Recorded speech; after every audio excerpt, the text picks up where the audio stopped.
ఆంధ్రప్రదేశ్ ముఖ్యమంత్రి గారు శ్రీ నారా చంద్రబాబు నాయుడు గారు దివ్యాంగులకు ఒక దివ్యాంగ శక్తి పథకంతో ఒక ఆర్టీసీ బస్సుల్లో ఉచిత ప్రయాణాన్ని కల్పించడానికి ఏర్పాటు చేశారు.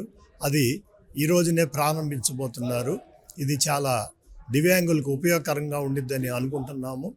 గత సంవత్సరం డిసెంబరు 3వ తారీఖున అంతర్జాతీయ దివ్యాంగుల దినోత్సవం రోజున ఇచ్చినటువంటి హామీ మేరకు ఈ రోజున ఆ హామీని నెరవేర్చే విధంగా వారు దివ్యాంగులకు 4 రకాలైనటువంటి దివ్యాంగుల నుంచి 21 రకాల దివ్యాంగులకు ఈ పథకం ఉపయోగపడే విధంగా తీర్చిదిద్దారు.